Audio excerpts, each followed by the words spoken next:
민수기 13장 14장은 가데스 바니아에서 일어났던 이스라엘 백성이 범했던 불신앙과 하나님의 징계를 말씀하고 있고요. 이제 오늘 말씀 15장부터는 약속의 땅인 가나안에 들어가서 이스라엘 백성이 해야 할 일들에 대해서 쭉 말씀하고 계십니다.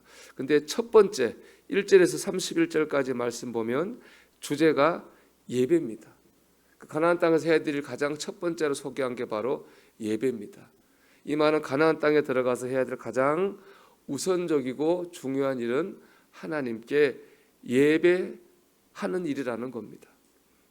하나님께 예배하는 삶을 살라, 이것이 이스라엘 백성을 가나안으로 인도하신 하나님의 뜻이었다는 거죠. 하나님께 예배하는 삶을 살라는 또 출애굽의 캐치프레이즈이기도 합니다. 출애굽기 5장 1절을 보면은 모세와 아론이 애굽 왕 앞에 처음 서거든요. 처음 서서 하는 말이 뭐냐? 예배였습니다. 1절 말씀 보면 모세와 아론이 바로에게 가서 이르되 이스라엘의 하나님 여호와께서 이렇게 말씀하시기를 내 백성을 보내라. 그러면 그들이 광야에서 내 앞에서 절기를 지킬 것이니라 하셨나이다. 내 백성을 보내라. 그러면 그들이 광야에서 절기를 지킬 것이다. 절기는 안식일이잖아요. 안식, 우리가 주일입니다. 예배하는 겁니다. 애굽에서 보내라고 한 이유는 뭐냐? 하나님 앞에 예배하기 위해서라는 것입니다. 하나님께서는 예배하기 위해서 이스라엘 백성을 애굽에서 구원하셨습니다. 하나님은 예배하게 하기 위해서 이스라엘 백성을 가나안 땅으로 인도하셨습니다. 예배하기 위해서입니다. 하지만 이스라엘 백성의 생각은 달랐을 거예요. 생각해 보십시오. 애굽 땅에서는 자유도 없고요, 땅도 없었거든요. 근데 가나안 땅에 들어가면은 자유도 생기고 내 땅도 생깁니다. 이런 생각하지 않았을까요? 야, 내 땅이 생기면 그 땅에 어떤 농사를 지을까? 내 땅이 생기면 그 땅에 집을 어떻게 지을까? 어떻게 하면 우리 가족에서 행복하게 살 수 있을까? 이런 생각을 하지 않았겠습니까? 또 그게 나쁜 생각은 아니지 않습니까? 자연스러운 생각입니다. 그런데요, 하나님의 백성으로서 삼아야 될 우선순위가 있습니다. 그것은 바로 예배하는 겁니다.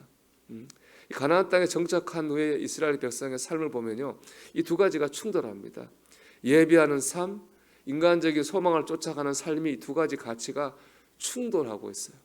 그 역사를 어느 때는 예배를 앞세우고 살고요, 어느 때는 인간적인 욕망을 앞세우고 삽니다.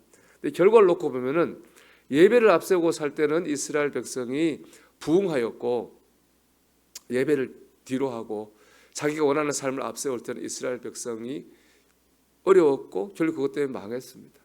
이게 이제 우리가 아는 사사기부터 역대기 상하까지 이스라엘 역사가 우리에게 주시는 하나님의 음성입니다. 이런 충돌은 오늘 우리 안에서도 일어납니다. 학생들은 열심히 공부해서 자신이 원하는 학교에 들어가려고 합니다. 직장인은 승진하려고 노력하고, 사업하는 분은 성공하려고 최선을 다합니다. 좋은 집, 좋은 차, 성공을 향해 나아가는데 이건 잘못된 일이 아니죠. 우리 주어진 삶에서 열심히 살아야 됩니다. 단 잊지 말아야 될 것이 있습니다. 예배하는 삶입니다. 우리는 이 모든 일을 통해서 하나님을 예배해야 됩니다. 감사하고 찬양하고 하나님께 영광 돌리는 것이 바로 예배의 중심이잖아요. 우리가 공부를 하는 걸 통해서, 직장 생활을 통해서, 사업하는 일 가운데 하나님께 감사해야 되는 거고, 하나님을 찬양해야 되는 거고, 하나님께 영광을 돌리려는 중심을 가지고 살아야 됩니다. 그것이 바로 하나님 우리를 부르신 목적입니다. 우리 예배자, 그것이 바로 우리가 가야 될 길입니다. 이제 설교 중에서 참 힘든 설교가 헌금 설교입니다. 참 열심히 사는 거 요즘 어렵잖아요. 설교 헌금 말하는 말이 잘 입에 저도 잘 안 떨어집니다. 그래서 이제 그래도 할 수 있는 이유 중 하나는 축복이죠. 우리가 믿음으로 헌금하면 축복받을 거라고 하는 메시지입니다.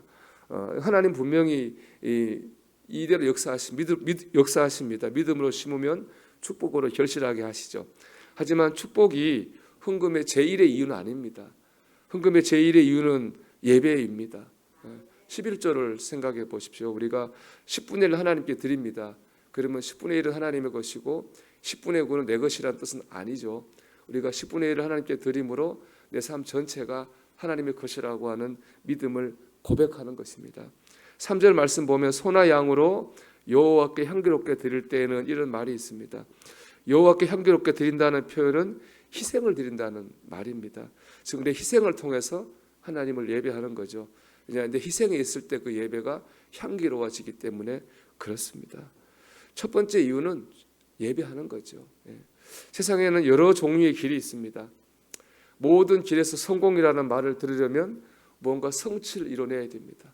눈에 보이는 업적이 있어야 되겠죠. 하지만 신앙의 길은 저는 그렇지 않다고 생각합니다. 신앙의 길은요, 이 길 자체, 이 길에 서 있는 것 자체, 이 길을 가는 것 자체가 성공입니다. 구원받았음을 믿고 주어진 자리에서 감사하고 찬양하고 영광 돌리는 삶을 사는 것 자체가 성공입니다. 저는 그래서 이런 생각을 합니다. 제가 언제 목회 사역을 그만하게 될지 모르겠습니다. 하나님이 건강 주셔서 은퇴할 때까지 할 수도 있고 또 뜻이 있어서 멈추게 될지도 모르겠습니다. 그 소망이 있다면은 제가 멈추는 그때에 제가 하나님 원하는 그 길에 서 있었으면 좋겠습니다. 제가 멈추는 그 순간에 제가 눈에 보이는 무언가를 성취하고 이루어내지는 못할지 모르겠지만은 적어도 하나님이 기뻐하시는 예배자의 길이에 서 있는 것이 제 성공이라고 믿습니다. 그래서 이 하나님 신 이 하루가 참 오늘 소중한 겁니다. 여러분, 우리가 이 하나님 오늘 이 하루에 하나님 세우신 자리에서 하나님께 감사하고 하나님을 찬양하고 하나님 영광을 드러내야지 하는 중심을 가지고 살기를 소망합니다. 그것이 오늘 저와 여러분의 성공인 줄 믿습니다. 오늘도 우리가 예배제 중심을 가지고 우리 성공적인 믿음의 삶을 살아가는 저와 여러분이 되기를 주님의 이름으로 축원합니다. 기도